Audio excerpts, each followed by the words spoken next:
We have a quorum, so we should get started. And I want to remind everyone that this meeting is being recorded by DCTV. The microphones are on, so they'll capture all of our conversation. So try to limit your side conversations. Okay, great. So we are scheduled in our meeting shortly. Hopefully, the Ag Commission will be here because we are scheduled to have a joint meeting with them. So they should arrive in a few minutes. But in the meantime, we have minutes. No, we don't. We do not have minutes. We Okay. tabled them. So Michelle is working on the minutes. We will take those up at our next meeting. An update on the executive session minutes. Those have gone to the draft, went to Attorney Savastano, and then he is reviewed them and had a couple of corrections which I made and sent them back to him.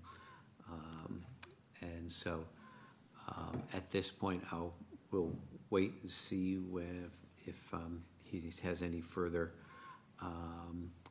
advice on the minutes as they've written.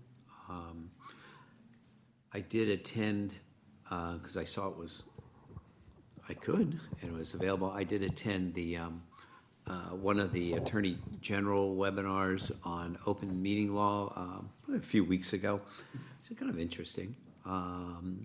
Learned a few things, but one of the things with the executive session minutes is at some point they do get posted when a matter is considered resolved.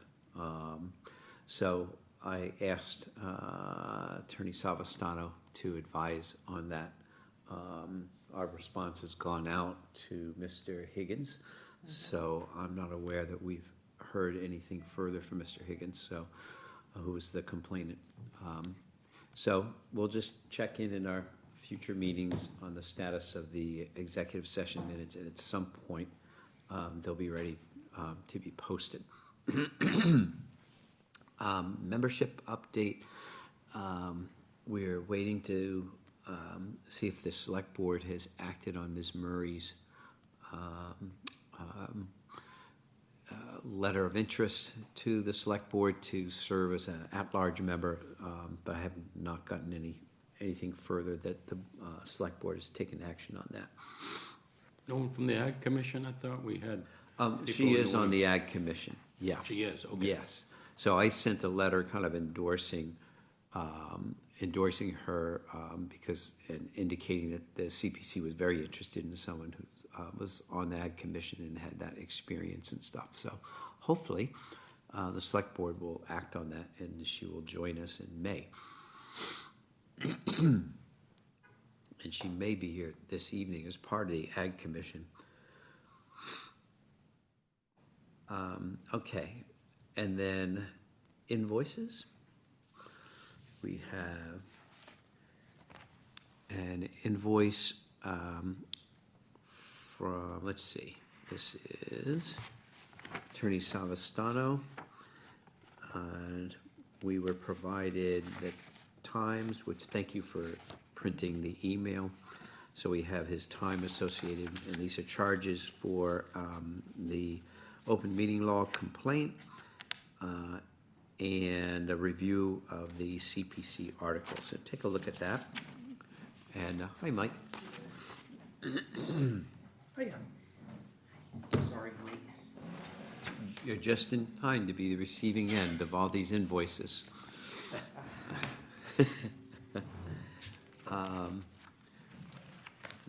Next invoice I have is for $9,965 from the Public Archaeology Laboratory Incorporated, and this is for completion of the archaeological reconnaissance survey. And I can say a little bit more about that later this agenda, but the report is done, the work is done. I believe an executive summary is being prepared. And so that's the one and final payment for that service, for that work. Then we have an invoice for $1,641.75 for GAF Engineering, and this is related to the dog park out at the regional park. So that's excellent. It's an activity in the dog park. Great.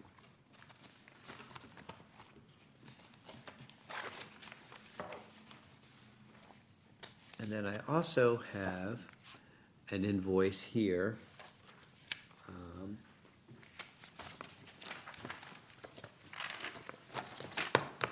And this is for $5,460, and this is for the Dartmouth Cultural Center project. This work is for architectural services, survey work, and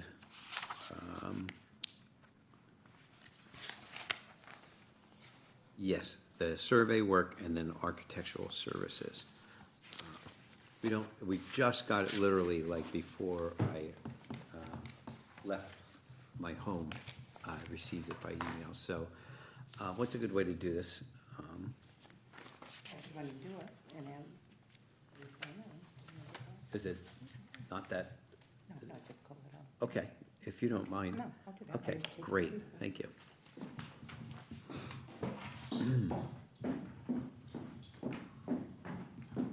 This is the first month that we'll get this little cover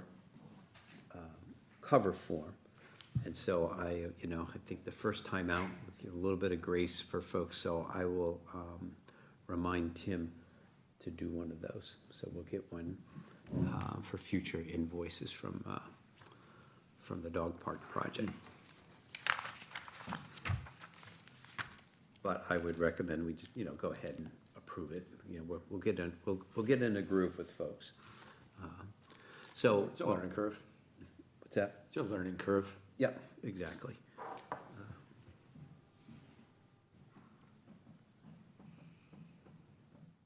So we just wait a moment and Michelle come back and then we'll take up motions on these.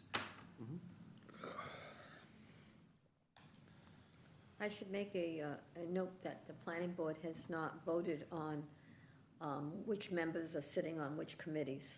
So because I don't know whether I'll be here next time or not, because no one's voted on committees, so I'm here tonight. Thank you for being here. I got a funny suspicion you'll be back. Just saying. Probably. I've got a funny suspicion. You wanna do the update on the town warrant while we're waiting? You have anything? I just put some chocolate in my mouth. I will have an update in a Oh, second. you were working, it would be fruits and vegetables, now it's I know. chocolate. So the chocolate, You know what I mean? He's slipping. He's slipping now that he's retired. I almost packed a I few. won't tell. That's right, I almost packed a few fruit and I screwed it The out the chocolate, house was it today. tangerine or orange? Yeah, Sitting there. usually that is very true. Start the meeting, crack the tangerine, I'm like, all right, we're ready to go. Yeah, that's very true. So on the warrant articles have been reviewed. And there was one amendment that I had drafted it for the Waterways Management Commission, but as the feedback from the council was that as a commission, they don't have the authority to receive so it would go to the harbor master. So I made that adjustment. The warrant article reads that this grant would go to the harbor master, town of Dartmouth harbor master, for the dinghy improvement project. Other than that, we have one article for the supplemental town meeting warrant, which will make the correction in our open space reserve. which moves money, about $60,000 from the unrestricted account to open space this fiscal year, and that covers the balance that's needed for the Pascomansic land acquisition. Hi there. So we're in good shape there. Good. So other than those two little hiccups, that's it? For the warrant? Other than those two little things, Yeah. good to go? Everything else was good? So Well, every one of the shocked. invoices, these are the invoices here. Last time we did that, they Studio Sustain. Yeah. tore up a little bit there. They Yeah. chewed some of it up. So I don't know what that The is. language. Oh, yeah. It's not on here. Yeah, it didn't print right. Okay, and then this Yeah, is a separate so one. for we'll have- total, well, it's all 1, 2, this. Good it's all stuff. goes to Dartmouth Cultural Council. And this is their backup. Always sit in the back row. Okay, so they paid. Nobody sits in the front row. They all sit in the they back don't row. wanna sit So, with us. Yeah. I don't get it. It's everywhere, Yeah, everybody sits in the back. Everyone does that. Okay. It's like I human sit in the nature. front, because I know I'm always gonna get a seat. I could be the last minute person there. I'll sit in the front. I could care less. I always sit in the front because I'm blind as a bat. I need to see what I'm gonna, what's going on. Yeah, so let me see if we all these people. Maybe in class, authorize- you sit in the front. People are like, why do you sit up Well, front? I it says, says because they're not gonna how much call on they- you. so their total You're calling the people request. sitting in the back first, so I use reverse psychology. And this is the Like it. backup. It's a good idea. Okay, I have, Sometimes it worked, Yeah. sometimes it didn't. So let me just get, I'll get folks We to got approve. Sarah next week, in her first meeting. Authorize First meeting? signing off. We invited her last month. Great. Come in, kind of give it a lay of the land. Like, I Okay, like, I so wish you- Mike, no kid. Do you want me to, okay, want me to make a motion Yeah. for these invoices? yeah, so the motion, yeah. All right, could I have them, and do one at a time, right? Oh, excuse us, hold on a second. Def.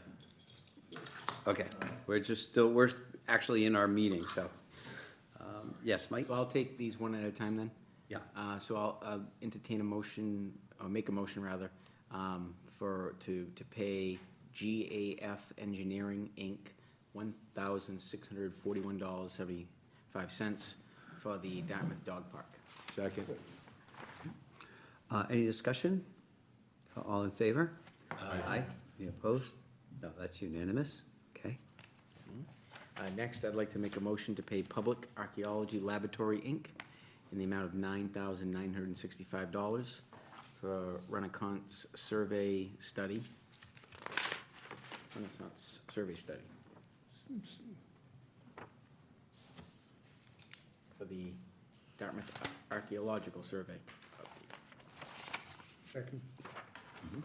Jim, second. Any discussion? Very good. All in favor? Aye. Aye. Any opposed? No, that's unanimous. Next, I'd like to make a motion to pay Attorney Anthony Stavastano in the amount of $495 relative to his work to review emails for a complaint office. What does the OML stand for? meeting law. Yeah, open meeting law. Oh, open meeting law, thank you, yeah. Second. All right, any discussion, questions? All in favor? Aye. Not opposed? No, that's unanimous. Michelle needs, so this invoice from the Dartmouth Cultural Council just came in before I left the house. And so Michelle needs some time to put the proper form, prepare the proper form, et cetera. So what I want to do is pass this along, and if we just vote and get authorized to approve it, then when this form is ready, I can swing by and sign the invoice. But this is, so let me pass this along, and then we'll take a motion. And this is, the request is for $5,460. And you'll see the architectural services, and also we didn't print right, so we were having trouble with the print, but the oak, the $160 is a survey. So they had the survey of the land. It's a very tight plot, so they surveyed it just to make sure when they're doing things like the handicap ramp and stuff like that, they're very clearly within bounds.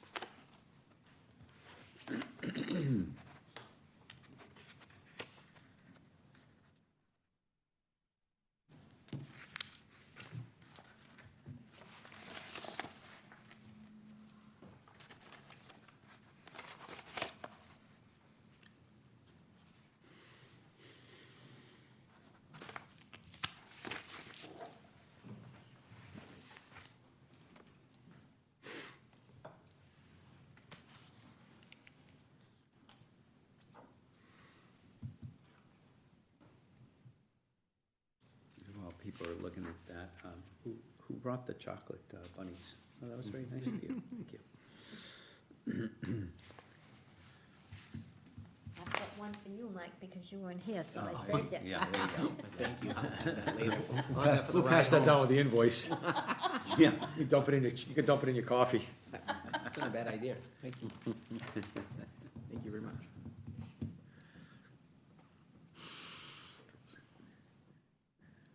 And I did give one to Michelle on the way in.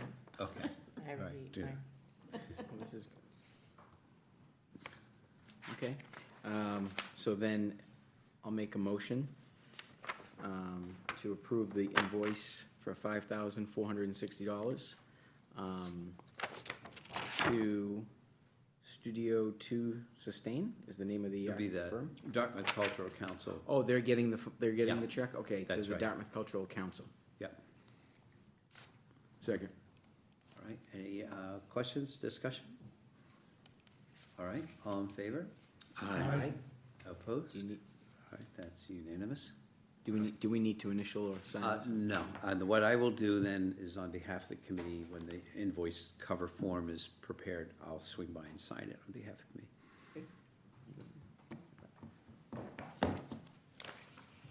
Okay, very good. So we're at the part of our agenda where we have a joint meeting with the Agricultural Commission. So thank you all for being here. Are you all in your session? Do you need to enter into your? We adjourned our meeting. Okay. And now we can Okay, open this meeting. okay, great.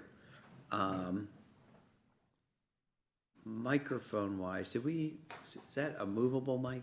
Did we green confirm light's that? on. So it might be best, since folks don't, we Red light's need on. folks to speak into the mic. Red light. Instead of having to go up and down, maybe it's best to pass it around.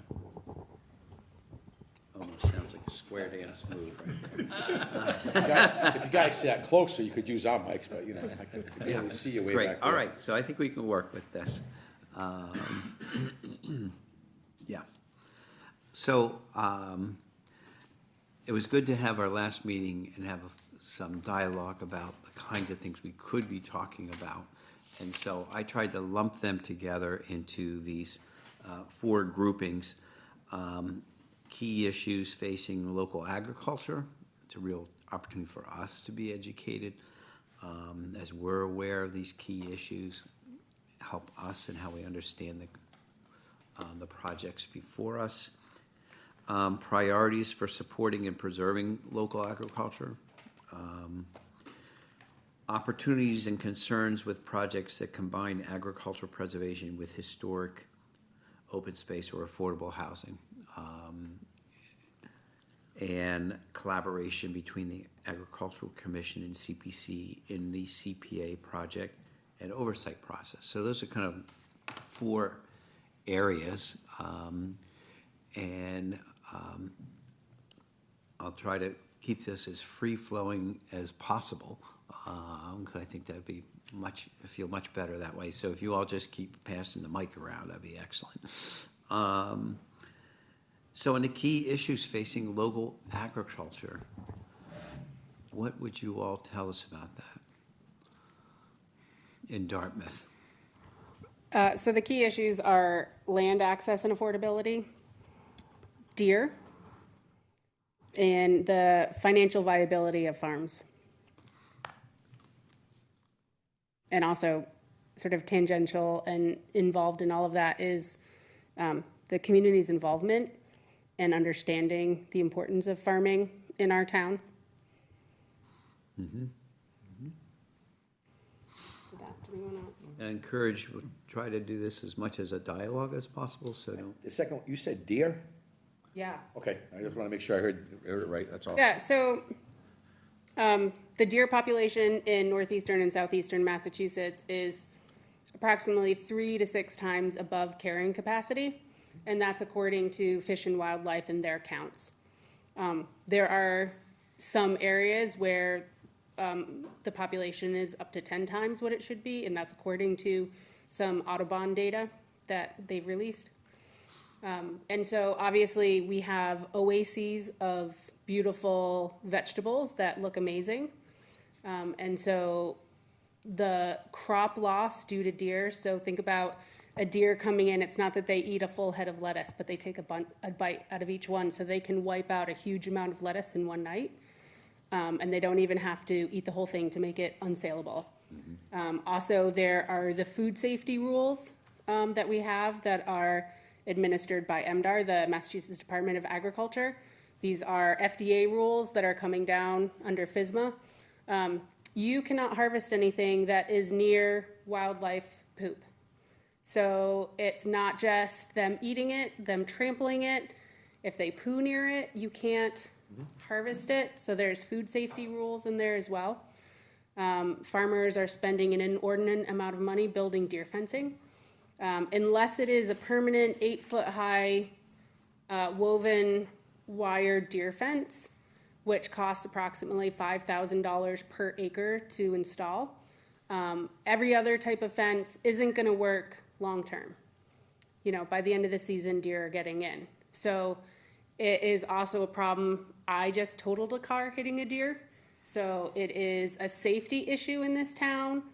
It's definitely a farmer issue. They're also, I'm sure you've heard, denuding the forests. It's a ecological preservation issue. It is a significant issue every walk of the life in Dartmouth. Farmers are taking a brunt of it. You don't hear much about it because farmers are so tough and we're gonna figure our way through this, but it is a significant problem. There's a farmer in town that has lost $50,000 per year for the last 2 years of their crops due to directly to deer. Okay. That's in Dartmouth. Do you guys have another solution for it? I mean, I know that this obviously this hunting, which used to be happening a lot here in town, Yeah. but all the land is being conserved, and they're putting those signs up there for no hunting, which is great because we're gonna protect the deer, but here's the byproduct of it. Right. So there is no one silver bullet that will fix this problem. It really is multimodal, and it goes to Fish and Wildlife. They need to have better depredation permits. So right now, if there's a problem deer on your land, to be able to legally take that nuisance animal, you have to own that land. You have to be the one to kill that deer or a relative who lives full-time on that property with you. So the depredation permit system in Massachusetts doesn't help landowners or deer. Or it helps deer or farmers at this point. So there's regulations with Fish and Wildlife that need to be fixed, but there's also, why it's a problem in eastern Massachusetts and not a problem in western Massachusetts is because you can't hunt on enough of the land, whether it's setbacks or conservation land that doesn't allow it. So there's a lot of problems that need to be solved. That's interesting. I never thought of that, but All of our preservation has created a problem for the farmers. Well, unless you allow hunting on that land, there's a way to do that appropriately. I mean, even Audubon, who's been very closed down, are now opening up some of their lands to hunting, and they're doing it in a very managed way. So there are definitely solutions to that. But I mean, hunting is the way that we manage deer in this state. And if you can't hunt, you can't manage your deer. I have a question for the farmers, because most farmers do have dogs on them. Don't the dogs kind of keep the deer off the farms? I mean, if you have a couple of dogs? Well, I don't have my dogs out 24 hours a day. No, And technically, in the town of Dartmouth, you can't have your dog off leash. in your own land you can. Can you? Yes, you Is that, can. okay. That's what someone told me.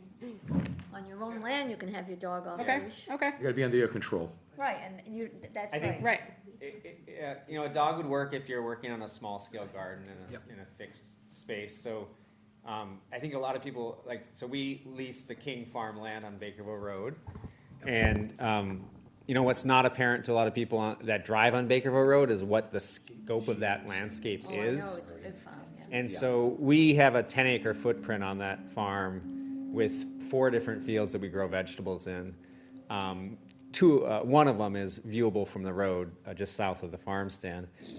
But Bev and Dan both have dogs on the property, and they don't make an impact in a way that's like going to protect a crop.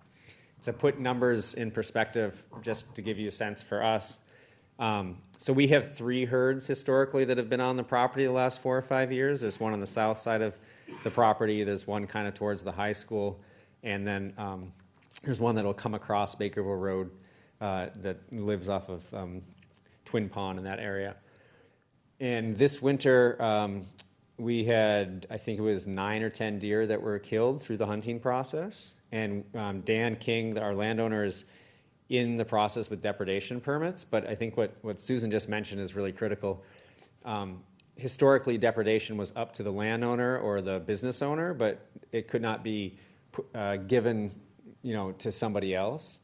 And so, what I often stress is I don't hunt, so it's a new skill set. Great. Some could say that after 20 years of growing vegetables, I should have picked up that skill set. But my typical rhythms in the summertime, our work, typically 90-hour work weeks in the month of May, June, and July during the peak growing season. And so from an expertise standpoint, time perspective, I'd much rather, in the same way that I hire an electrician to do electrical work, hire somebody to fix a piece of equipment if I need a piece of equipment welded, I'd rather kind of employ or have somebody that we trust. And so the state is coming down the road. It's just very, very slow. And so in that process this year, we had it was 9 or 10 deer taken through the hunting season. Just last week on Easter Sunday, I went out to close the greenhouses, and there was historically there's been about 3 or 4 deer on one herd that's given us the most problems. And there were 4 of those deer, and then there were 5 young ones that had kind of merged herds. So now we have 9 in what I can call the problem zone. So it'll require a little bit of time and a little bit of work, certainly to control that. But ultimately, it comes down to fencing is a solution for some. But for us, we haven't gone with fencing because of each field is individually, got the stone walls. You have to put fences up. You have to maintain fences, and you have to then do all the management of going in and out of fences. And lighting, those lights at night, that doesn't work. I mean, there's some people use cannons. I know Sue might be able to talk more about the deer cannons that the vineyards have used on and off, and as a means, which sometimes the neighbors don't love. Well, I know the grapes do that up on. Yeah, I mean, most vineyards do Yeah. employ the use of what we call bird cannons. They're really designed to scare birds away. Right. But we have used them for the deer, but we didn't let them run all night long because Right. nobody wants to listen to that, explosion or. Buddy, Yes, John. this is an issue CPC is never gonna solve, but I think one of the things we can do going forward when we are looking at funding land for open space, we put conditions, for an example, it has to be public access. We can start asking for hunting. Right, to Must be allow allowed, or hunting, we're not right. gonna fund it. It's a small window. It's not like it's Yeah. an all, I mean, it's. We've never done that I before, think but that's the day certainly after something we Thanksgiving could do. Through January. It's Going not- forward, you wanna use town funds, Yeah. you're gonna have to allow hunting on that property. Now, I know, DNIT, others may have issues with that, but I know it being done elsewhere. I love to hike, I hike all the DNITs, and I go over to, Little Compton, Tiverton, Simmons Mills Simmons Pond out Ponds, there, yeah. the beautiful hiking trail, and they hunt that property. Yeah. And there are signs posted over there, in fact, they even their equivalent, I imagine, to DNIT, they put orange vests at the beginning of the trail. And the fisheries are over there. My son-in-law has been stopped on that property for not wearing orange and threatened with a fine. So it can be done. Yep. And I think if we're gonna use public funds, then we need to start asking these things, or they don't get the public funds. So that's one thing we could do. We can't solve all those issues you have, But but it's, we need all these Sure, pieces. yep, We need yep. all the pieces to come together, and if every little piece is gonna help get to that solution. And if you have, Fish and Wildlife has some great statistics on their website that you can use if anyone pushes back. I think the number of accidents between a hunter and a non-hunter are at 0 in Massachusetts. You know, there's been accidents that are hunter-hunter, but there's never been, at least not recently, between a hunter and a non-hunter. You know, but they've got wonderful stats on there. Also, Audubon has wonderful information on their website about the hunting program and why they're doing it and the importance of it for habitat. More deer die by car accidents than anything else. 50 to 60 a year in this town. Yeah, I Average. was one of them.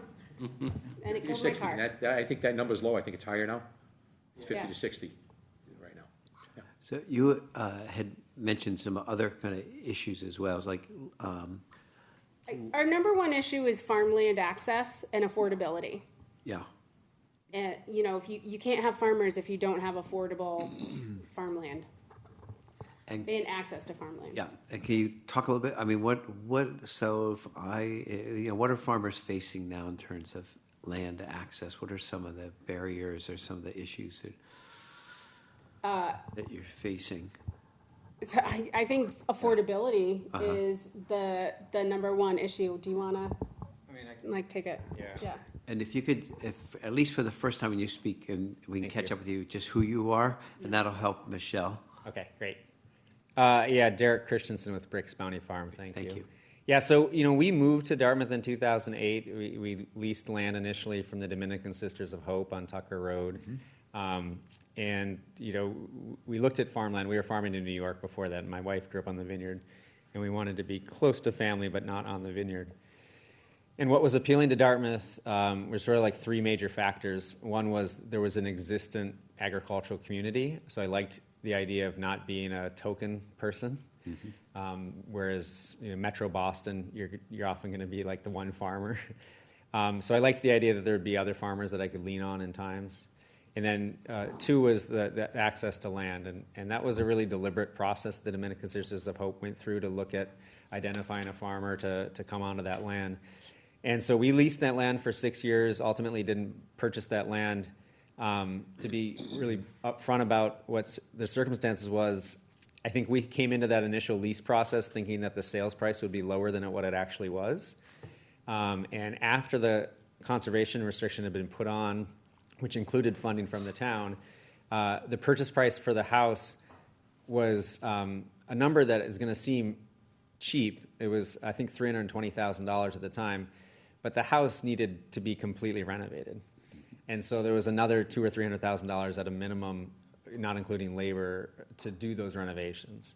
And at that stage of our farm business, it didn't make sense, nor would it make sense today for us to put money into a house that doesn't create value from a business perspective. We're going to make investments on tractors, we're going to make investments on greenhouses, things that create, productive enterprise for the farm. We're not going to, do nice molding or things like that on a house. It's just not how farmers function.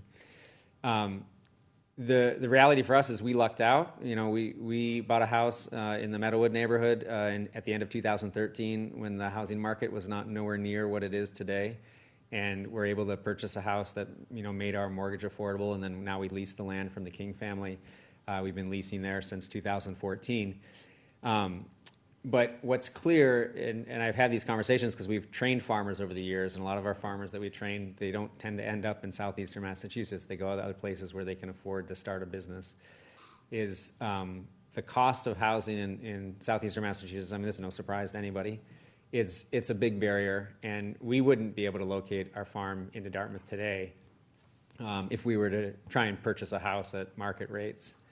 It just wouldn't be economically viable for us to try and support a mortgage and an income off of that.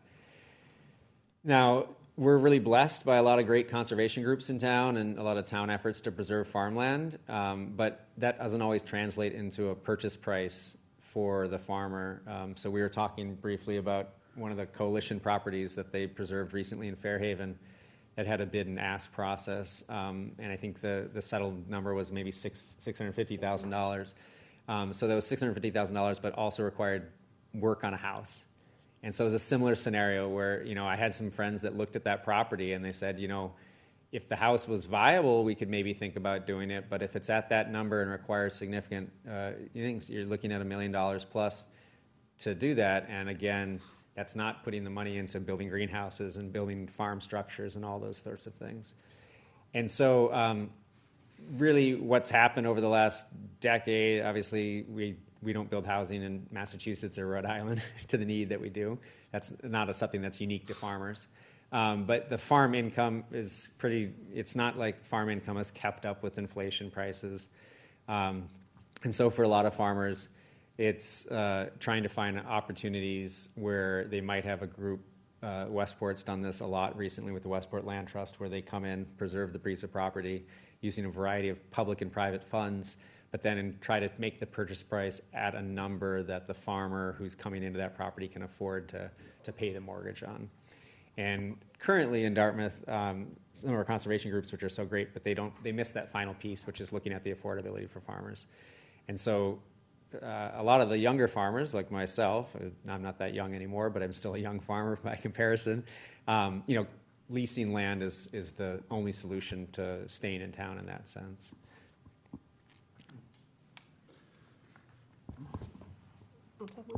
What do you think the role the CPC could play in that, in helping you folks out? It's kind of a nice kind of dovetail into one of the conversation pieces that was brought up, which is like looking at housing. So I think it's having an awareness that when farmland is preserved, that it's also really important to think about what are the options for housing on that farmland. And certainly for the owner of that property, but also looking at worker housing. I've had kind of strong views in this. I think that like the only way that you can have really successful farmland transfer from generation to generation is to have multi-generational housing on that property. The King Farm that we lease is a great example of that. They had Bev and Dave had a house that they built. They had the big white house that Holland lived in. Dan moved back onto that property and renovated that house. There was the only way, you know, like Bev and Dave aren't in a place where they could retire and not sell a property to cover their retirement costs. So long term, if you want to look at farmland tenure, multi-generational housing to me is a really important piece of the puzzle, because say for my perspective, what it allows is that it allows that older generation to age in place, but not have to sell their property and receive a market rate price for their property to afford to retire. Because, for example, you know, Bev and Dave's case, well, if they would sell the property so they moved to another house in Dartmouth, they need to sell it enough to be able to afford another house in Dartmouth. So when you have situations that allow for multi-generational housing, you can have the older generation age in place, continue to maintain a relationship with the property, while the younger generation can move into that. So having an awareness around multi-generational housing, and then similarly, there's a lot of conversations in the agricultural community around worker housing. We've seen that shift dramatically since we moved to Dartmouth in 2008. We typically hired post-college grad farm people that wanted to train to become farmers.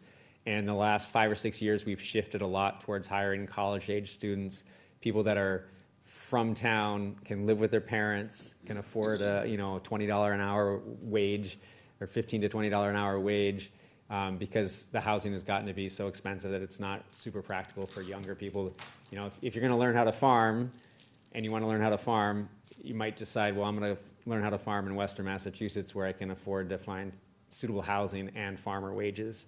If you want to learn how to farm in southeastern Massachusetts, if you don't have a place to live that you're not paying a lot of money for, aka your family, it's a lot harder to say, oh, I'm going to go move to this part to learn how to farm. So our population of employees has shifted much younger, skewed much more towards, which has been great from the community that we work with. It's great, but it's definitely been a notable shift over the years. So Bev and Dave's property, I believe that was a state APR. Yes. So does the state APR allow for multi-generation housing more than what's there now? You said there were two there. Yeah, and a third or fourth It all BR, has or to does- do with how each APR is different, so it has to do with how the APR is written, and their property is great in that sense. It does have a building envelope that allows, and just happens to be that the big white house, which it's a lot of work to renovate. Dan's been renovating it for a number of years, but it does have the capacity to be split up in that sense. Well, that's something. Yeah. You know, we could look at in the future when have a piece that the CPC is funding, you know, some kind of agricultural preservation that we typically allow for maybe a building envelope and maybe not be so restrictive that, you know, let the farmer choose where and when and how, what piece of property is best to put a house in, let the farmer be able to add housing for workers and so forth. So I think we need to be a little bit more flexible. And we certainly could, if the majority of the board thought that way. And, you know, this is a learning process for us. So these are all good points that I'll certainly keep in the back of my mind the next time one comes up, to suggest that to the board, that we look at putting in some kind of, I hate the term restriction, but something in there that would allow some flexibility for the farmer. I never thought of multi-generation. It's a good point as you age, you know. I think it's, you know, when we think about conservation, we instantly think about the property, but we don't think about like what it means to manage that property and to look at it. So when you look at like the economic viability or the financial viability of farmland, it literally can mean like if you just take a building envelope and you add enough for that second residence, then that changes the whole financial viability of the farm. You know, maybe it's not multi-generation. If it's a young farmer taking on and they're not at the point where they need to retire, then they can, you know, rent a property, rent a house on the property for one of their field managers or somebody like that. It really does make a difference. Buddy, I know we have the affordable housing in town. Is that something that can be modified to include something tied in? I'm not saying individual, something tied in with our CPC. If there's a property that we're preserving, could, for housing for that person to come in, they get like first bite of the apple if we modify the rules? Try to, and again, I'm just trying to, as like a teaser, we've got that part of it already with the affordable housing, and it seems to be, it's not used as much. It seems like they would, you know, somebody in his position, if he was moving into town now, would have a better use and ability for it, because now we're kind of taking care of two things. We're protecting the land, and we've given them the opportunity to have a house. It may not necessarily be on the property, but it may be something that could be tied to it.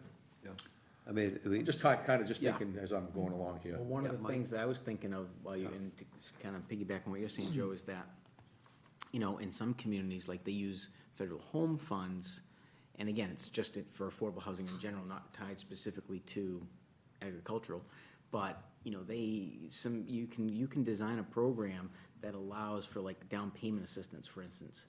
And so, for instance, if there was a farmer in a situation where the value of the home, you know, was great, and you wanted to bring that purchase price into an obtainable range, you know, maybe there's something that could be structured to help down payment. Again, there would be affordability restrictions on it, which obviously caps your valuation long-term on the property. But, you know, something like that, I mean, again, I don't know if we're the right board to design such a program, but we could be the pool of funds that could fund that type of program. You know what I mean? That would help to do basically what you're saying, Joe. Like John said, I mean, we think about the houses, but when they brought up about where you're gonna live, I'm like, Yeah. we're like, I get it. Like, we don't think about it because we're like, oh, you're a farm and you're gonna live in a farmhouse, but who's gonna work there? Who's gonna do? So it makes sense to me, because I Ties in never with thought about it. affordability, but it also ties Yeah. into the open space and everything else that the CPC, so I think it'd be an eligible use of expense for something like that, but again, right now, the program doesn't really exist. I know, like Mass Housing, for instance, they have down payment assistance programs, again, geared more towards first-time home buyers, you know, which is different. But for something specific like this, and you've articulated a lot of reasons why there's such a need for it that, you know, maybe it's worth talking to people about creating something like that. It also might be worth making a pitch to the planning board for maybe some zoning changes for existing farms. Because I'm sure they exist out there. You got an existing farms, that's 10, 30, 40, whatever it is, the acreage that may be limited to one house lot because of their frontage. And if they wanted to add some other, another house or houses, they'd have to put in a road, chew up valuable agricultural land. And maybe through the zoning options, we could do something there that if you farm, you put a restriction on it that maybe through zoning, we could allow multi-housing units on a farm that exists today. Well, I think to some degree, you know, I'm not up to speed with everything that happens, but I think to some degree, just the, you know, state at some point is gonna basically force ADUs, you know, accessory dwelling units is sort of by right? And so some of that will maybe get worked out as long as the building envelope is big enough, but definitely understanding the density.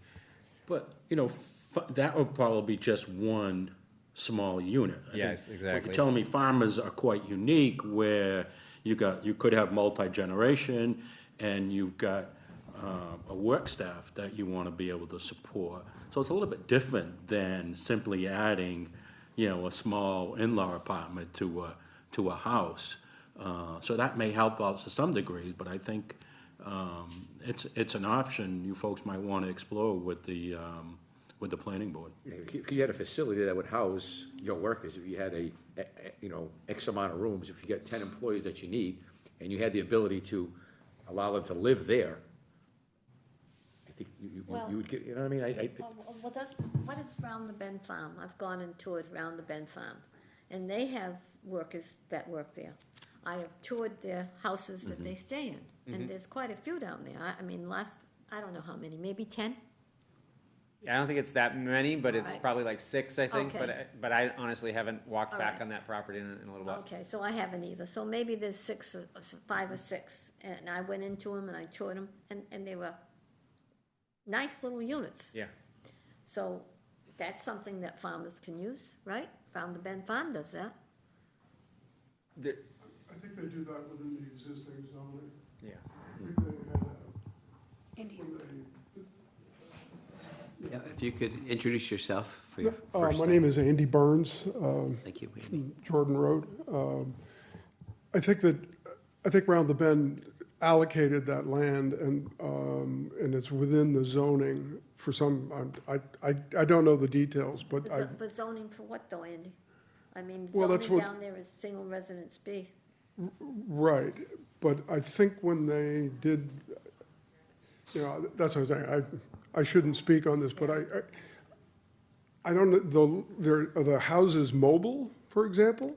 That's it. I think that's houses, that's what I'm the saying. key. I think that That's what the they're key. doing is legal because they're not permanent houses, Right. is one of the issues. That's it. The houses are actually on, I don't wanna say like trailers, but they're They are. on wheels, okay? Yes. So that they can be moved around on the farm if they wanted to. And so zoning didn't even come into that, I don't believe. I wasn't on the zoning board at the time, but I don't believe it was. So something like, but I mean, my camping. point, no. Camping. Yeah, like camping. But my point was that they were nice units and everybody, and, you know, everybody, I don't know, 6 or 7, and there were 2 beds, sometimes 2 beds in one, okay? And they didn't have cooking facilities, they had a refrigerator, but I guess they all ate around the Bend Farm somewhere, okay? But, so that's something that we could do, and I already talked to Sue Guducci about some, last time we met with the Agricultural Commission, Sue had a couple of questions on how the farms are taxed. Like, for instance, it's a single residence B, then that farmer's property, the house that he lives in, even if it's a 61A, that house is taxed with a 2-acre under 61, you know, under a regular without a 61. So I think that, yes, if you, and we discussed this last time, if Susan or someone wanted to call the planning board, I would like to have the agricultural commission come before the planning board. I did mention it to them. And let's talk about this, because then we could get going on the fall town meeting, okay?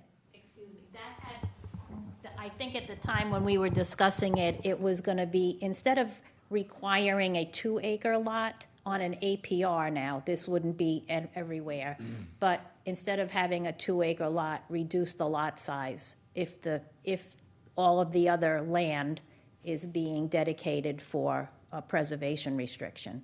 Right. So on the question of affordability and stuff, with the APRs, do they make the land affordable or accessible? Does that process produce That's a really good point. I think there's several of us that want to talk on that point. So Susan Murray, Flying Carrot Farm, Elm Street. So I was farming land on Bakerville Road, which is an APR. And so this is I wanted to bring up this point regarding housing too, because you need to be careful. I agree 100% with what Derek said, that multi-generational housing and having housing for your workers is really essential for farms' long-term viability here. But I was farming on Bakerville Road, and it is an APR land, and the landowner who is not a farmer, because again, farming affordability, a farmer couldn't at the time afford that land, so it went to a non-farmer who was then going to rent the land to a farmer. It's a funky building envelope that's a big triangle. And he decided to build another house right in the middle of that, which makes it inaccessible to farmers. I no longer farm that land. So there is, if you can't make the farmland affordable in the first place, and it's going to go to someone who is not a farmer, even if they are the biggest supporter of farmers, they're not a farmer, and they're just going to rent it to farmers, then you're going to run into a lot of problems. You're going to run into, they're eventually going to sell that land. Perhaps they say they're amenable to farmers, but they don't really, the rules they set up with their leases don't help farmers. And then you run into this problem with, he just built another house right in the middle of it. Sorry, Sue. It's all right. This can kind of fold into that category where you wanted to discuss the combination of farmland preservation and something like historical preservation. And this is sort of a prime example. The new owner came to the historical commission because he wanted to demolish the original Baker house. That house that's on that property was owned by the Baker, as in Bakerville Road. And what we ended up agreeing on from the historical commission was that the Baker house could be preserved for just seasonal temporary housing. So that provides you with your farm labor housing. And in exchange, he was allowed to build the owner was allowed to build his house on the house lot. It's not outside the lines, the property lines for the house lot, but it's in that lot. So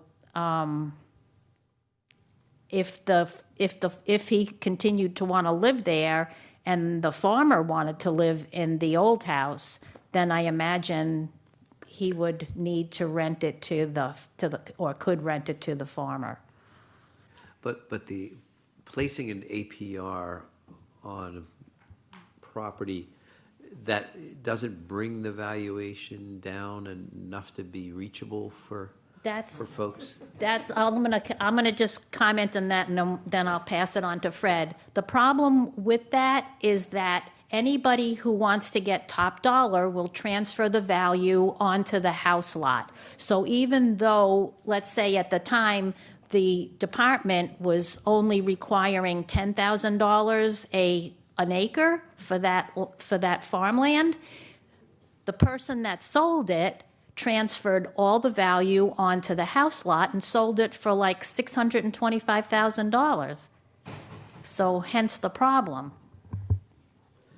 But to resell an APR farm today, when you do have an APR farm, and you bought, let's say you bought the farm for $900,000 2 years ago, APR. When you go to sell that farm, do you have to sell it for $900,000? You're allowed a percentage increase. Fred Dabney, by the way. What is that percentage, Fred? That's my question. I can't tell you off the top of my head, but MDR has a very strict rule as to how much you can get over. And if you have a business on the farm and you want to sell it, obviously you have a right to include that value in the value of the property, but under some fairly strict constraints. One of the, as Sue alluded to, the APR program has gone through a variety of renditions. Right. And initially, what Sue referred to was absolutely, that was the rule. You could sell the house for whatever you wanted, and you still had to maintain a reasonable price on the land, a certain percentage that you were allowed. But remember now that the maximum that can be, the state can award to a APR farm for purchasing the APR rights is $30,000 an acre. And that doesn't fit into today's values whatsoever. So it makes it very difficult for farms to go into that program. Now, there's a lot of effort being made to increase that amount of money allocated to the state by the feds and the state, but that's to be decided. That no rules have been determined on How that. do you find working with Massachusetts Agricultural Commission in Boston? I'm sorry? How do you find working with the Massachusetts Agricultural Commission in Boston? Are they easy to work with? You say the you mean the Mass Department of Ag Yes. Resources? The Mass Department of Ag Resources right now has an excellent commissioner and assistant commissioner who are very supportive of agriculture, but and they're relatively easy to work with, but like so many other places, they're stretched. And so sometimes they need to increase the size of their staff so that they have, 77,000 acres in their APRs in the state now? And I think they all require regular inspections. And unfortunately, the department doesn't have enough people to keep that monitoring done carefully enough. So that's a challenge. Now, with the CPA funds, we are limited, the CPA funds are limited to the valuation, the assessed value of the property with the restriction, assuming the restriction.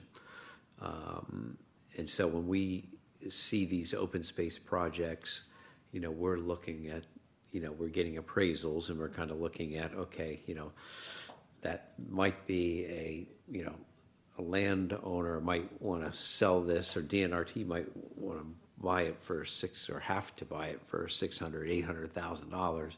But with the CR, it's going to now be valued at, 300 or 250, say, just making that up. The CPA funds are going to be capped at the 250, and then DNRT has to figure out other ways to come up with the money to buy that. I'm just trying to sort through, like, if the land valuation under an APR still is a financial hurdle too high for farmers. I'm trying to get a sense of that. Is that? I mean, historically, so, before we moved to Dartmouth, we were farming in Columbia County, New York, which is in the Hudson River Valley. And, put in perspective, that county had about 60,000 people, so it's about a tenth the population of Bristol County, but a lot more farmland. The reality is that you can put an APR on a piece of property, and it can still be a very lovely estate property. And so there's, really, quite honestly, there's a lot of opportunity for somebody who, wants to leave Boston and wants to come farm. By farm, I mean have some chickens in their backyard for their kids to enjoy, which is great. And, you know, they might be selling a property in Boston where they have a purchasing power that no farmer can ever touch. And so you get some APR properties that are, you know, have the restriction put on it and they bring the value down. But they can still be at a price point that is above and beyond what farmers can afford. So I wonder, does this town need something like a version of DNRT except with totally an agricultural mission?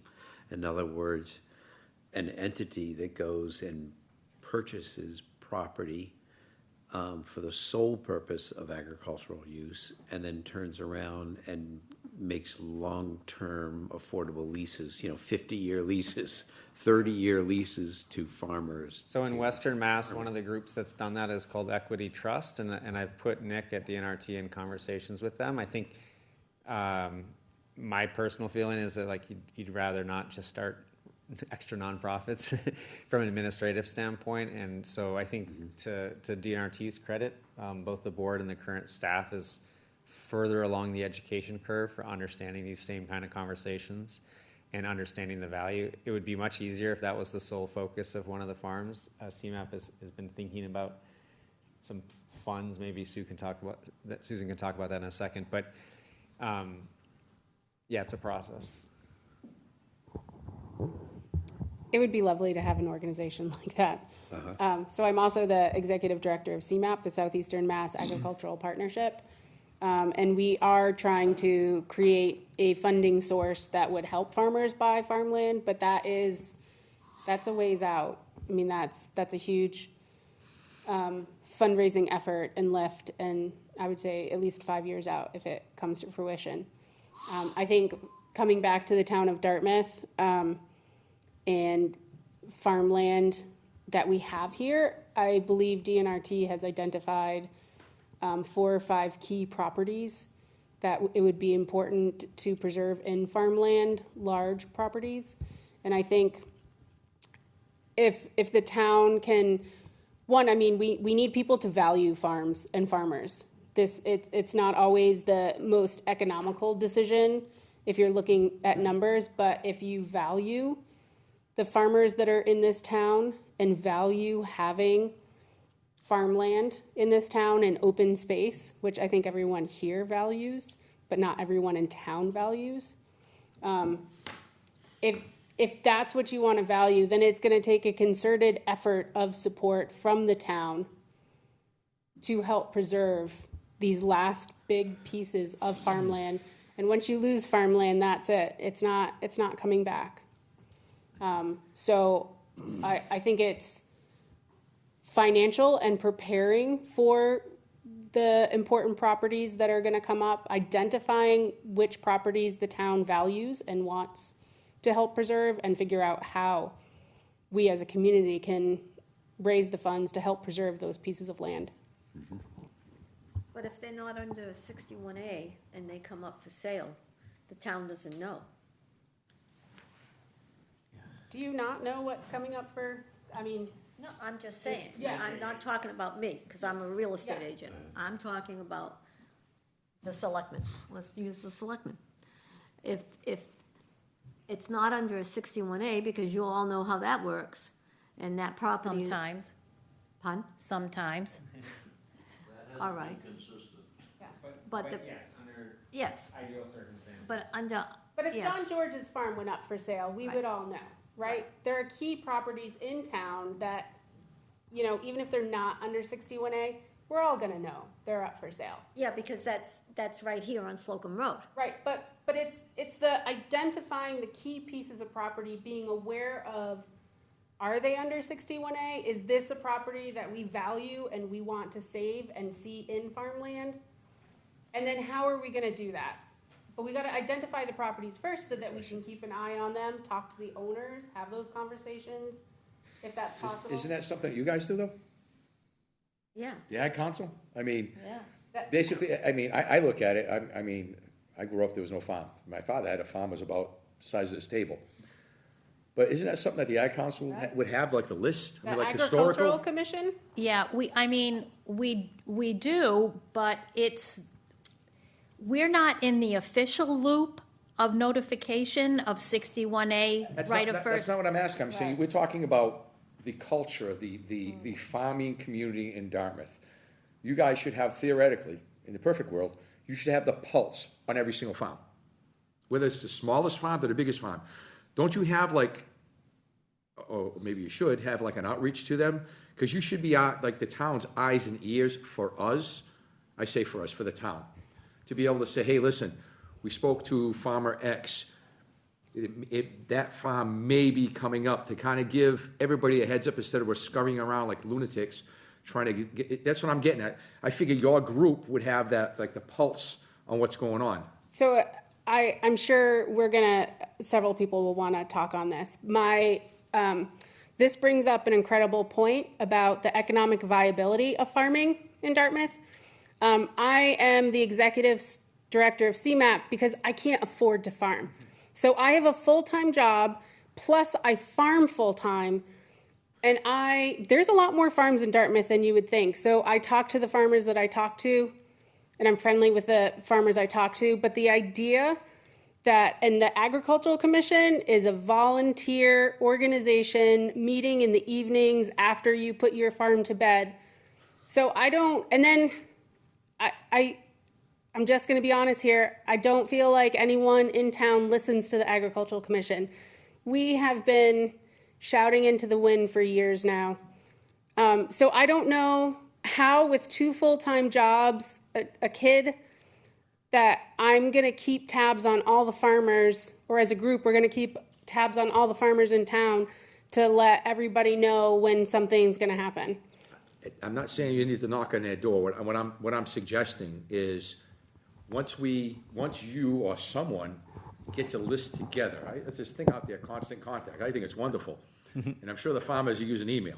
So something where you can, like a Facebook, Dartmouth Farmers Facebook, something where if something's going on, there's some type of communication. It's somebody in the group. It doesn't have to be part of the leadership. It could be somebody else that hears something and just kind of relays it and gets it to, I guess, the people that need to know. Historically, we've definitely done that. It's basically been Sue and the older guard that's had those relationships and maintained those relationships. There is, regardless of those relationships, farming is an independent career choice for a lot of people. And so there's a personality that doesn't always fit with, I don't have a lot of conversations with John George about his business just because there's competition, those kind of things. So there's certain relationships that I might not be the right person to have a conversation with, but there might be somebody else within the ag community. And we've identified those properties historically, and then we were just in the process of reevaluating those. And I think in conversation both with the DNRT and the coalition, there is an awareness around those. So I think that pretty much exists. I think what Susan is just expressing is that we can't do everything because we're also trying to do a zillion things just like everybody else, raising kids and all that kind of stuff. Are there industry memberships though that you guys have signed up for? You know what I mean? That other farmers would too? That's what I'm saying is there's historically been, I used to tell people that I had a deeper connection with some of the organic-minded farmers in Vermont and Maine than I did with John, only because I had it's in New England conversations more intimately in a room with somebody who says what are you doing for organic management of this? And this is not at all John's been great. He's been very friendly with me over the decades, but we just don't have a lot to talk about because our farming practices aren't lined up necessarily. So, and that's just one person, but there's other people in the farm in town where I don't have a relationship where that's where Sue's been historically been can we have Sue introduce us so we can get a chance to have a conversation? Because some people are just, they don't really want to, don't want to be approached. Sure. No. Sue, the 61A notification, I remember, you gotta jog my memory here, attending a forum at the Grange with you folks. David Tattlebaum were there, there was a bunch of us that were there. I think it was specifically with the Ag Commission and others. And I can't remember what the property was, but there was a big discussion on a 61A that had come up and you folks weren't notified. And I thought we made it pretty clear at that meeting to David and everybody else that needs to change, because I know when I sat on the planning board, we always got notification. And and I remember speaking at that forum and saying, that's not a difficult task to add the Ag Commission to the notification when that 61A comes forward. Are you telling me that hasn't been done yet? Because you said a few minutes ago that you're still not officially on a notification process. Is Well, that it's true? either that there aren't that many farms that have come up for sale, or there may have been some that slipped through the cracks. It's hard to tell, because before, we used to get the because you were officially notified, Select Board was officially notified, Conservation is officially notified, we would get them from multiple boards that would come to us and say, hey, this farm is coming up for right of first refusal, what do you guys think? So we were alongside you, we just didn't get it officially.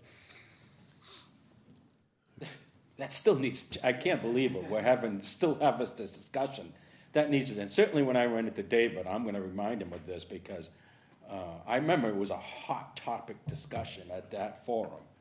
And it was disappointing to me because it was such an easy fix that I'm hoping it is fixed, because you shouldn't be getting it, because by the time, I'm no longer on the planning board, but the time the planning board got it, or, because, they meet every 2 weeks or whatever it is, and then if we sent it to you, it could be another month before you folks say, you should be notified right from the get-go. When it shows up at the select board's office, it should go out to A, B, C, D, and E, all these critical boards, and you need to be part of one of those critical boards, officially. It's disappointing to me if that's still not happening. Thank you, John. That disappoints us, too. I think one of the things that this indicates, and Susan Murray, Fred Dabney, again, sorry, alluded to, is that the support for agriculture in the town has changed a lot in the last 20 years. You remember, it was not that long ago that the town supported a $2.75 million bond issue for the preservation of open space and agricultural land. And that money was used primarily to leverage a lot of the APRs very successfully to preserve a lot of land. So there's very little left in that now.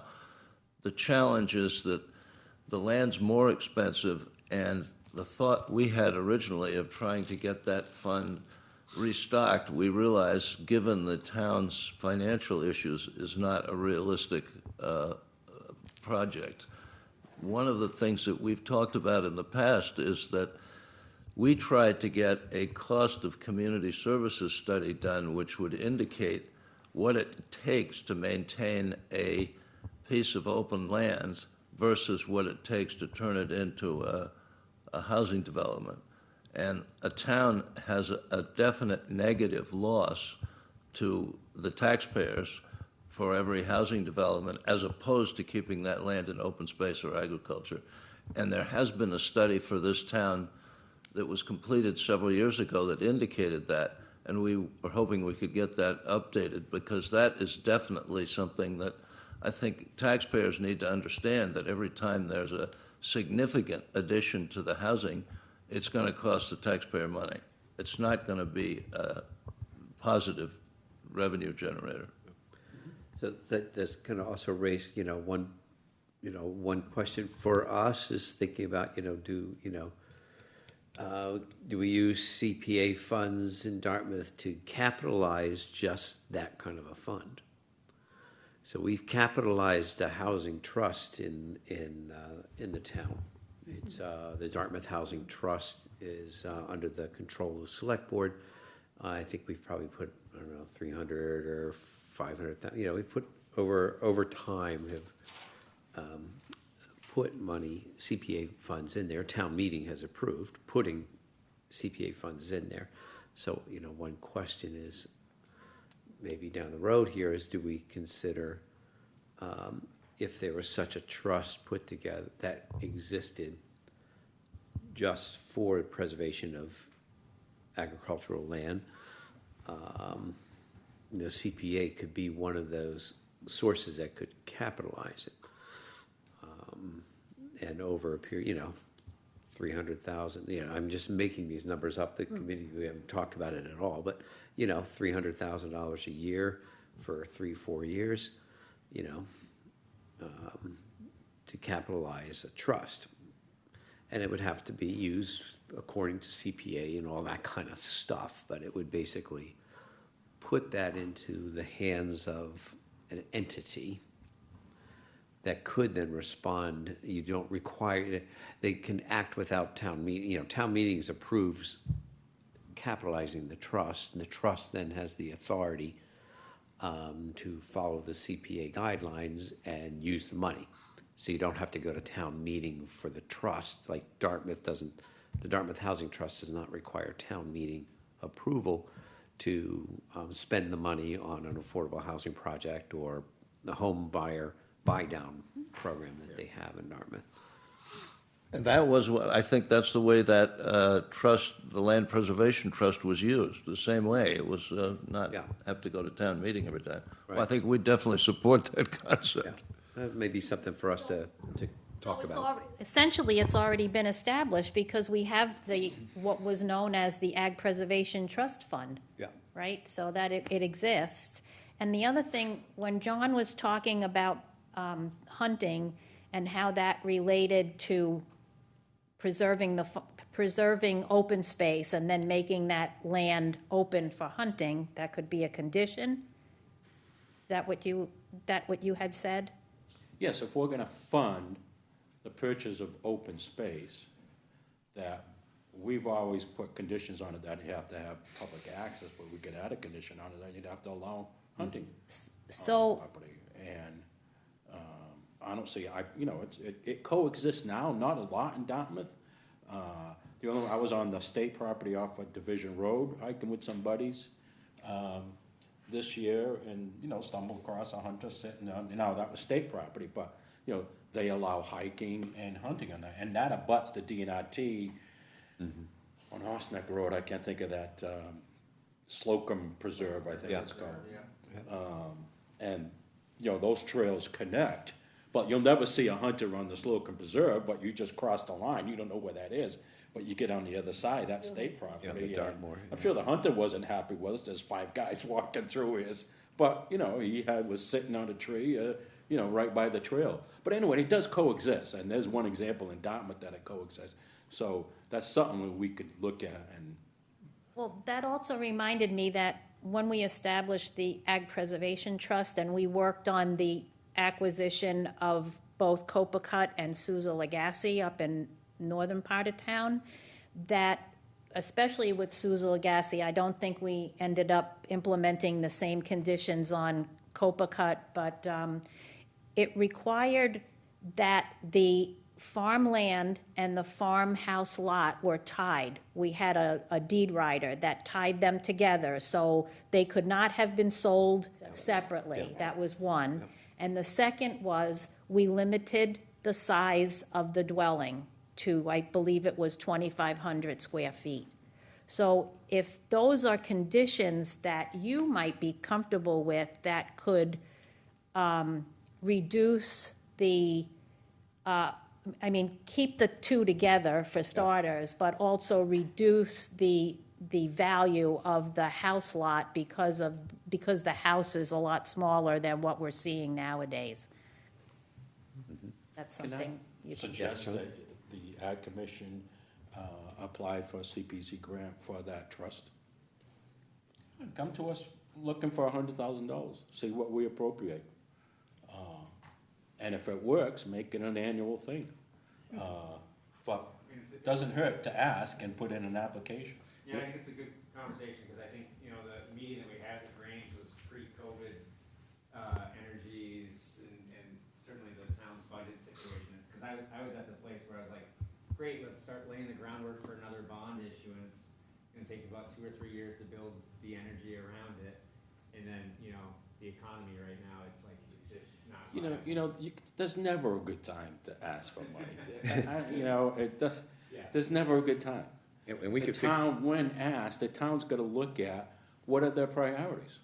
We just spent $1 million to fund architectural plans for a recreation building that we don't know if we're ever gonna have the stomach to spend $20 million. But, let the town decide on what their priorities is, you just keep knocking on the door, You come to us and we put a restriction on it too, it could help your hunting situation, because we could say, has to allow hunting on the property, that kind of takes away all of that other silliness that you have to go through. Well, when we did the Cornell Farm, I asked that question, and we didn't put a restriction of no hunting. Yeah. I was told that they could hunt on that property, remember? Because Yeah, I'm they not a do. big hunter, all right? So we I were hunt that told. Stop and Shop. Huh? I hunt that Stop and Shop. Oh, okay. So, we didn't put any restriction on the Cornell Farm. And I have a question about that, buddy. When we, cause I know DPW, water, the DPW wants to use the Cornell Farm.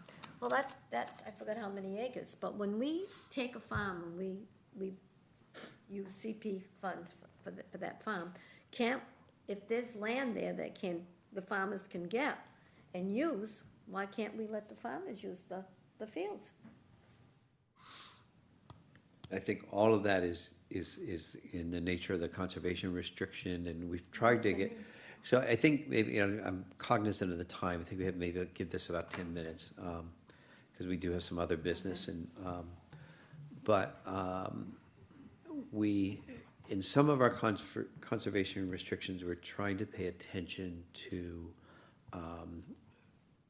current or previous agricultural use on the property, and asking for, and actually kind of requiring, if CPA funds are being used to purchase the conservation restriction, that there are terms in there that allow for continuing the agricultural use, and if not, maintaining the landscape as it is, so mowing it at least, I think, Right. once a Twice a year. DNIT did do that. Yeah, Yeah. but Dyke, They did say Dyke Creek. the agricultural Right. fields would be maintained as Yeah. agricultural. That was Dyke Now, Creek. who's farming them, I don't know.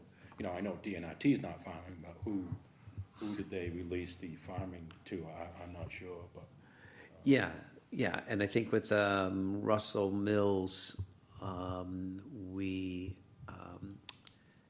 had included in the CR that, there, at any time, they would consider selling the agricultural land to a local farmer. That they could kind of subdivide that agricultural piece there and sell it. I don't know if they have any intention to that, but we kind of set it up so that the CR has those terms that could be done in the future. So I think some of this is kind of working with the Ag Commission when we have these come up.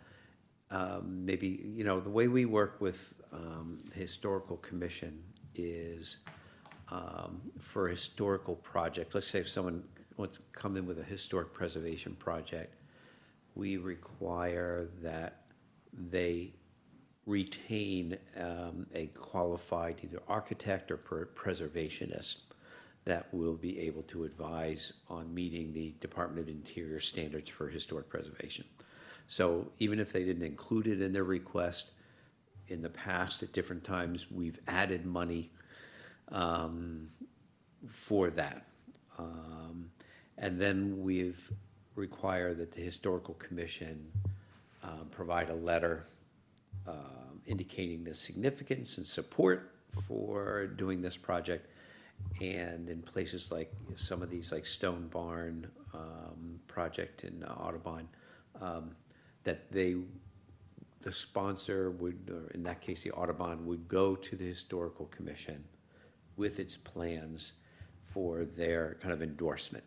And all of that is recognizing that this committee doesn't have that expertise, at least as a whole. We don't have that expertise. Some of us individually, I think, are more informed than others on, say, like historic preservation. But that might be a real possibility of how we would want or could work with the Ag Commission in the future, that there may be, getting consultation and input from the commission around some of these conservation restrictions that we might be considering, funding or the purchase of, that might, in order to enable and support, allow for agriculture to continue there. So there may be ways to where you all could be a really helpful consultation to us when we're doing project reviews, including, and I don't know, but I think that's something this committee has to talk about, including maybe kind of working the agricultural commission into the process of how you get funds from the CPA for agricultural preservation. Just as we've done with the DHD, we can steer sponsors in that direction. Say if you're going to apply, then you need also to get a letter from the commission, or you need to go to the commission. Just again, kind of like what we were talking about earlier with the 61A, if anybody should be in the loop, you all should be in the loop, and we shouldn't find ourselves looking at agricultural preservation projects and getting too far down the line without the commission either being aware or having had input into it.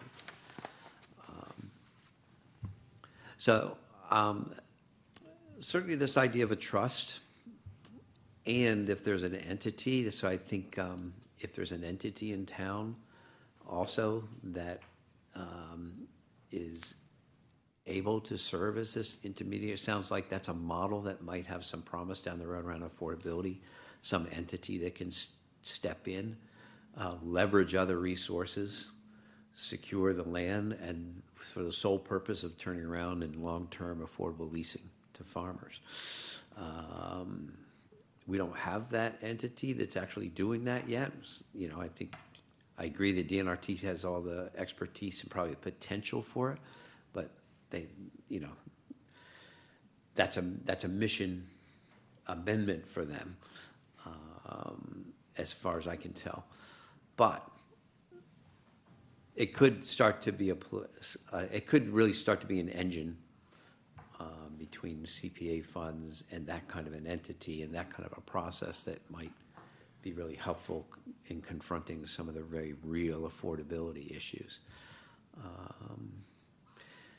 And then you all have put the housing piece on our radar screen and the possibilities, and I think that's something for us to look at. But we'll do a little research into land trusts that are in other towns that CPA is capitalized. Maybe you all in your contacts with other towns or the community, agricultural community in the state, have they had that experience? Are they aware of other towns that might be doing that? But we'll collect a little information on our own on that. And as John said, I think we do a little bit of this research, but it certainly seems like a real possibility of, and there is a fund to capitalize. We can look at the details of how that might work. I think this has been great, and I want to be mindful of time, so I don't want to extend the conversation more tonight, but I'm curious. To be honest, between farming and I don't raise the kids. My wife does 99% of the kid raising. But I don't tune into town politics as much as I have the time for board work. I've always appreciated everybody that puts effort into board time. Has the town, maybe this is not the right place to ask this question, but I'm fairly familiar with the Vineyards real estate transfer tax as a very effective means of pooling resources for conservation purposes. Has there been conversations from the town's perspective to look, I know people don't love taxes, but looking at that as a viable option down the road to change the resource base? Because my gut feeling says that, like, say 10 years from now, it's not going to be the farmers that we really need to be doing affordability. It's going to be the teachers, the fire, the police, all the municipal services that you see on the Cape or the Vineyard is really making sure that they have affordable housing for the people that make sure the town actually can run. Yeah, I don't know if Dartmouth has talked much about that or how much Dartmouth is, and this is a really good time for this though, because we've just, Dartmouth has to redo its, has to do a new housing production plan. It's a 5-year plan that every town's required if you're gonna get state funding for housing and stuff like that. So Dartmouth has to do a new one, and we are bringing an article to town meeting to fund it, or fund part of it. But it's a process that, as it's been described to us by Chris Vitale, will have community input. Chris has agreed that the CPC would have input into this production plan. But you raise important interest group here in affordable housing. So I think there's a real possibility of getting that on into the plan. And what are those strategies? Because when Martha's Vineyard's got a good track record of communities funding worker housing. You kind of raise that, this community has the same issue. Well, I think it's coming down the road. I mean, the Vineyard, I still have relatives that teach in the Vineyard, and I think at least half of the teachers take the ferry boat every day. Yeah. So it hasn't been 100% effective, but it's certainly, been going on long-term. And I could imagine at some point down the road, maybe less of an interest in taxing for conservation purposes in the town's perspective, but looking at real estate transfer taxes, which, for better or worse, they tend to bring in resources from some of the more expensive properties, which is a nice way to, can you imagine that getting pooled into an affordable housing thing that would help fund for housing for future teachers or policemen or firemen or, all those. Great. Want to thank you all for all of what you've had to share. You're clearly, I think we as a committee, speak for the committee, been extremely impressed with the Agricultural Commission, the kind of the vitality, and I will confess to having this stereotype of, a bunch of old farmers who coming in here. You're half right. And that's, and that's a terrible stereotype that I had, but I let go of very quickly, having met with you all even the first time, basically. So really, really appreciate it. And you're thinking about the future. And I think that's what's been helpful for us, is what's the future of farming. We didn't get into practices, but I know that I just want to acknowledge that we've had that conversation. And that is one that's relevant to us as we understand what our restrictions are on properties going in the future, that agricultural practices are changing and may have to change and look different than a plowed field. And so I think we've heard that loud and clear, and look forward to working with you all. We want to do this once a year, but I think there's ongoing conversation now, and you may be hearing from us as we kind of are thinking and talking more about this trust idea. Great. Thank you all. Thank you. Take care. I'm gonna say, I learned a couple of things tonight, buddy. Yeah, I learned a yeah, lot. Yeah. I mean, extremely helpful. Yes, Jim? In the place where I used to be on the CPC, there was a housing trust. And we were pretty close to having them on an annual stipend. If they didn't have a project, if they did have a project, we'd be into that. But if they didn't, they'd get a stipend for the kitty. Yeah. And which kept, made them able to function. And so I would be very supportive of. it's plausible. I mean, it's not something that's outrageous. I mean, it makes sense. If it's, it sounds like they have that fund already in place. And if it's something where, we can give them a little bit every year. I mean, a little bit every year ends up being a lot. Yes, no, that would add up, for sure. Work out the devil's in the details. Right. About, what the guidelines would be, et cetera. But yeah. That would be a good vehicle, yeah. Yeah, I mean, it's I think it's a start. I think for them, it's kind of a start. CPA Act has been, what, 18 years this committee's been around? Yeah, CPA is more Imagine if reliable, they but. had come Right. 15 years ago and started funding that trust, where they'd be today, they'd could be Right. back up to that 2.7 million they originally had, so. I agree, yeah, the CPA is probably a more reliable source than thinking about a future bond. Right. Yeah. Absolutely. I mean, Because you can almost plan to the future too, if you, again, once they get their information, if a farm is coming down the road, it may be 2 or 3 years. Well, they could see that and kind of plan ahead that, well, by that time, we'll have X amount of dollars available, where they could do something with it. Again, that's just my thought on Yeah. it, you know, I think it's. Okay. Well, with your permission, I did get the 61A and B, but I forgot to bring it, so what I'm going to do is I will send it to Michelle. Right. I've got The all list, I've got yes, the that's list, wonderful, thank you. Okay? Yeah. So, Oh, you have those? yes, I asked Buddy's permission to get Yep. it from the town, and I did get it.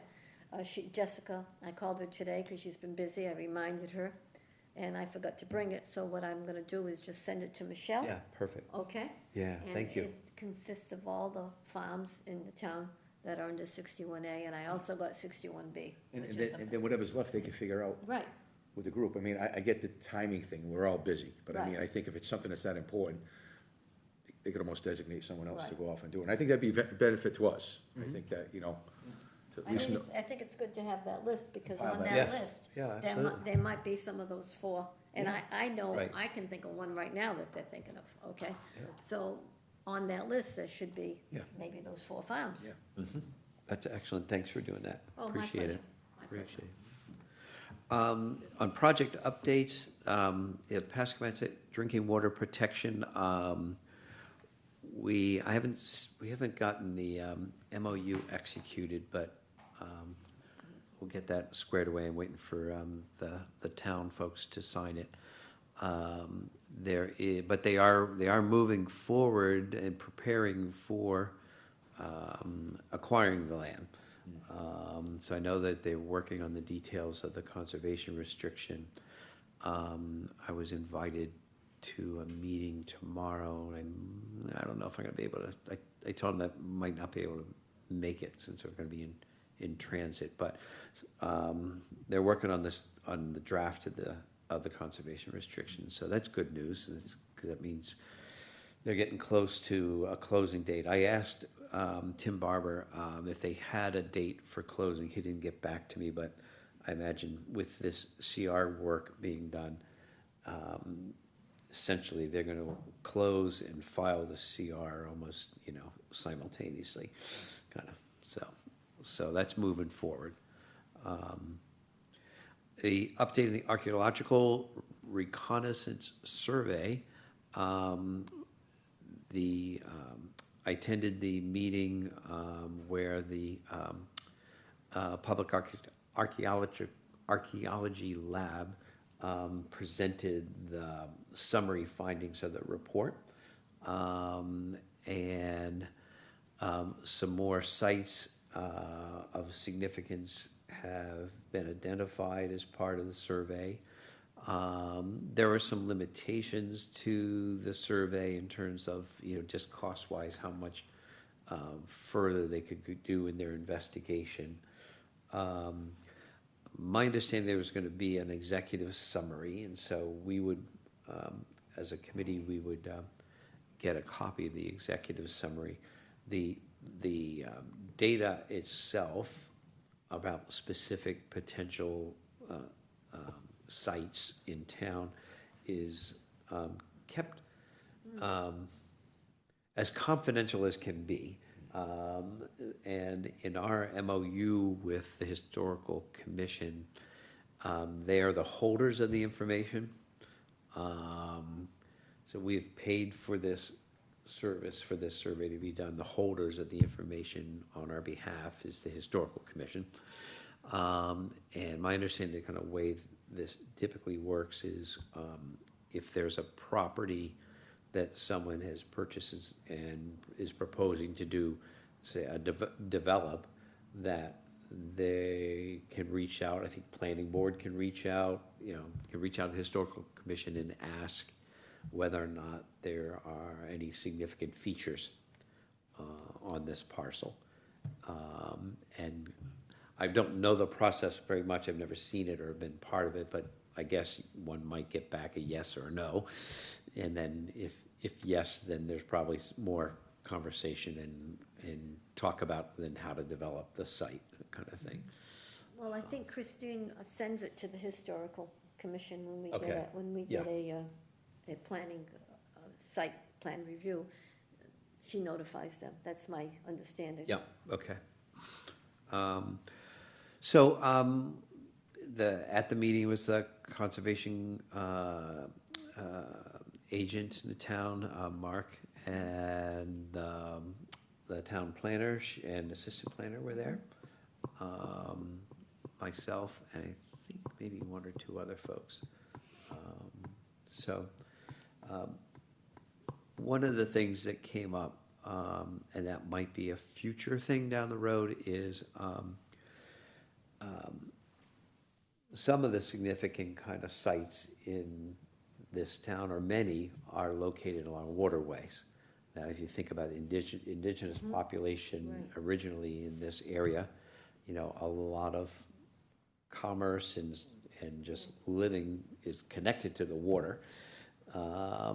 And also, historically, in kind of colonial history, we've got salt works that were part of this town and things like that. So one of my questions was, given the rising sea level, all of these many of these locations along the coast are going to be compromised at some point with the rising sea level. And is this a time to try to document what one can document about the salt works that may at different parts of the town, or things like that? Yeah. So there might be something that this survey did not have enough funds to do something like that, but the consultant described that, you know, there's something called kind of a coastal walk, which is kind of a survey of all of the coastal kind of areas.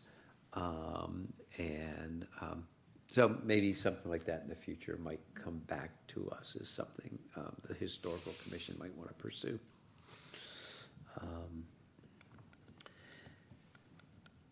So our last item of business is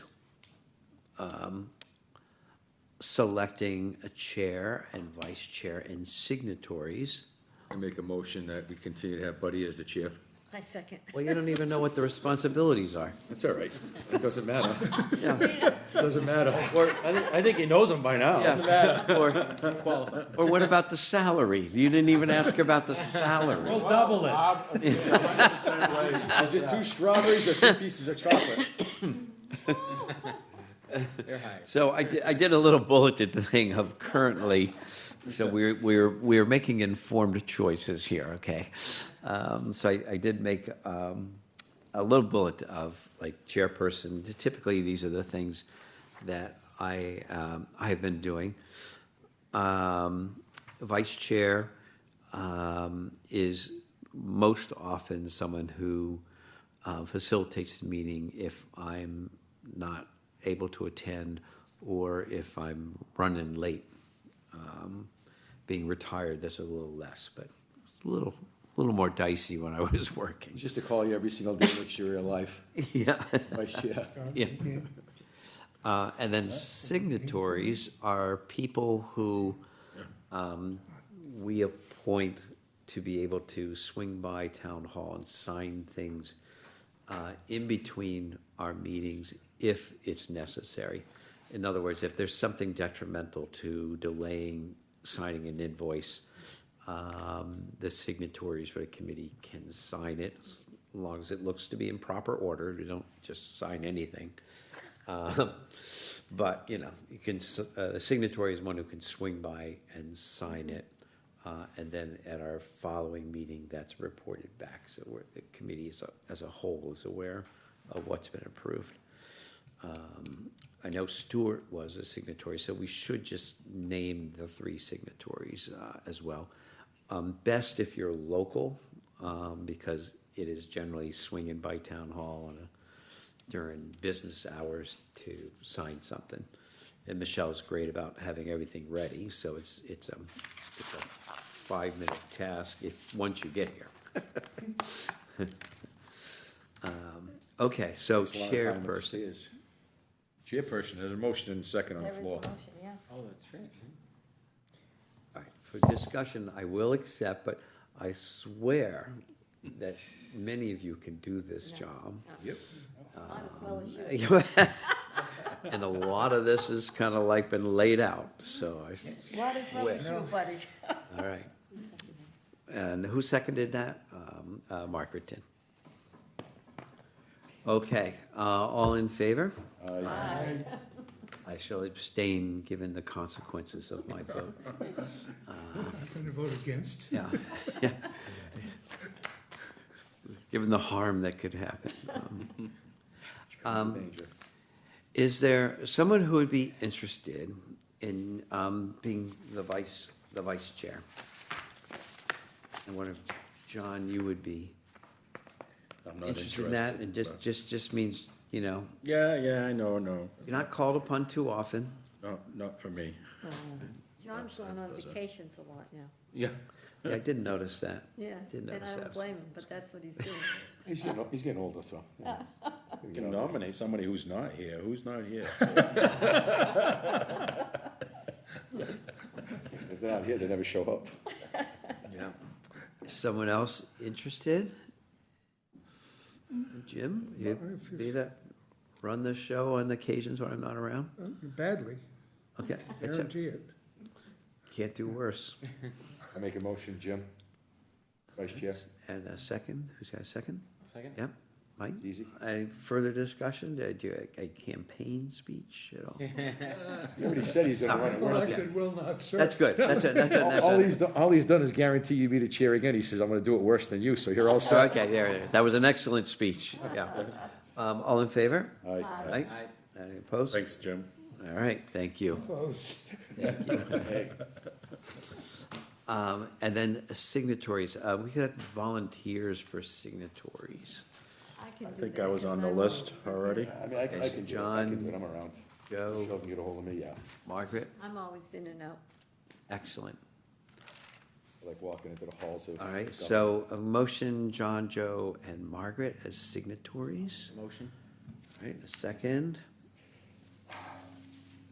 Would be Jim. Yeah, Jim, Jim, got if a you could, second? you're the one Sure. that's no self-interest in this, yeah. Great, all in favor? Aye. Aye, excellent, thank you. All right, very good, and, Buddy, Yes. you say wait on selectmen for the new at-large person? Is that what it is? yeah, they've had, Well, they had I their meeting think about a last night. month. Yeah, they did, but it was ended early. They were out of there like 8:15. Yeah. Okay. Yeah, and I think Ms. Murray put in something about a month ago. Yeah, I figured yeah, for sure, I thought we'd have him here for, Yeah. her here for today. Yeah, that's what I was hoping as well. Yeah, we're reorganizing too, so, I mean, nobody else is gonna do it at my board, so I know I'll be back. Yeah. I'll be back, and I don't know about, because we're missing, we still have, historical, right? We're missing. Yeah, Chris is kind of their rep until she can find somebody else who will, Well, planning's gonna. from I guess, Historical will- Commission who will And then we serve. got, and then we have, conservation, we're not sure, because they had I think they changed it too, we'll find out for sure if Kyle's gonna come back. And planning. Right. too. Right, Conservation Commission, Kyle wrote to me, They're gonna force you to come they're, back. they're struggling a little bit with getting a quorum, so he wrote and said he had, they weren't sure they Even could though, have. even though we changed our, meeting day, they still having a problem? I mean, I don't. Yeah, we well, changed it for them. Yeah, they meet like twice a month, Right. so we still conflict with them, but, you Wait a know. minute. We had it on the first Tuesday, and it was conflicting. No, with that them. So was- we moved it to the second Tuesday, and we're still conflicting with them. Yeah, It doesn't make any sense to me. Yeah. Something doesn't jive there. Yeah, you know I what I know. mean? I understand, yes, the physics of all that does not make I sense. mean, whatever, I mean, it's fine, I mean, Our next meeting, the 14th? 14th, yeah. At that meeting, what I'm hoping is, one of the things we'll take a look at is just review our application submission guidelines. we haven't looked at this for a little while, so we can kind of go over those. I will probably have something for us to talk about on the conservation restrictions and just kind of the steps for getting a conservation restriction now that we know that that either the town has to hold it. I did learn that you can co-hold a conservation restriction, which I think for the town, things are gonna be easier. They'll see it as being easier if they can co-hold it. But that brings up issues of, they'll probably need an endowment because they're gonna have to pay somebody to contract with somebody to do the, kind of the work of the annual visit for the CRs and stuff like that.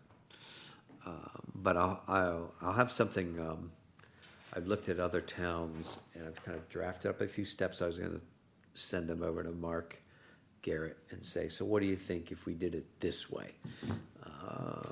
Kind of a thing. Great, and then in June, town meeting, and late June is applications are due for the October town meeting. Moving right Town along. meeting, what day? June what?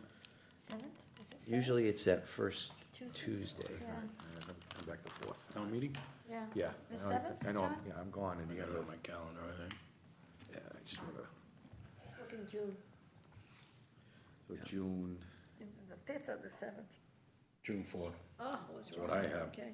town meeting? June 4th, okay. Be here. Is it June 4th, Michelle? Okay, June 4th. Wait a minute, June fourth, will I be back that day? Could be wrong, but that's what I Oh, have. on daytime my or nighttime? calendar. That's a day one. Nope, It's a day. I won't be back. I will be, That'll be in the morning? Well, 9 AM.